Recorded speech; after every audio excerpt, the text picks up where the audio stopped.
Turn our attention to Israeli Prime Minister Benjamin Netanyahu, who has sharply criticised French President Emmanuel Macron, blaming his recent move to recognise a Palestinian state for fuelling anti-Semitism in France.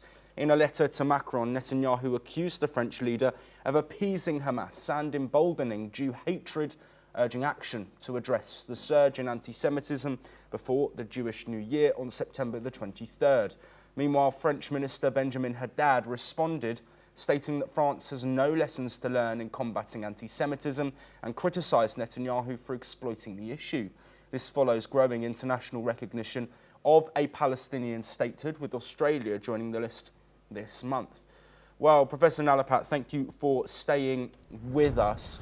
Of course, this statement from Benjamin Netanyahu follows previous comments made about Anthony Albanese a day earlier. Of course, both France and Australia showing a potential willingness to recognise a two-state solution.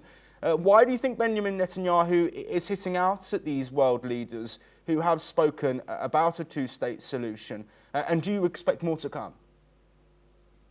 Well, I'd like to point out that anti-Semitism cannot be equated with anti-Netanyahu comments.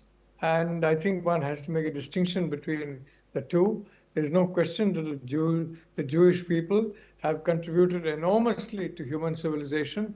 They are a wonderful people, extremely wonderful, and there's no question about that.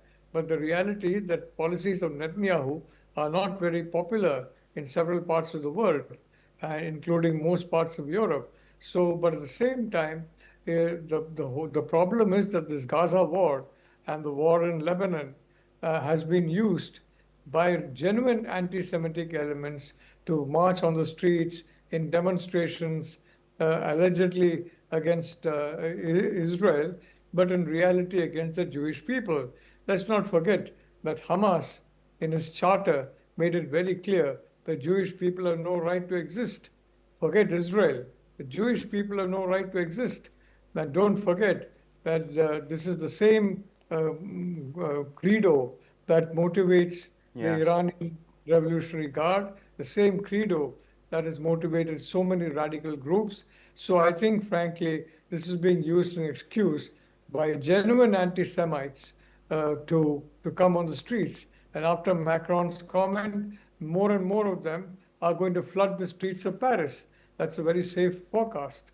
Okay, Professor Nalapat, thank you as always for such great insights on such a complex topic. We will continue to monitor the situation in Gaza and the diplomacy around the Israel-Hamas war. Let's now move on though, and in a significant development in India-China relations, Chinese foreign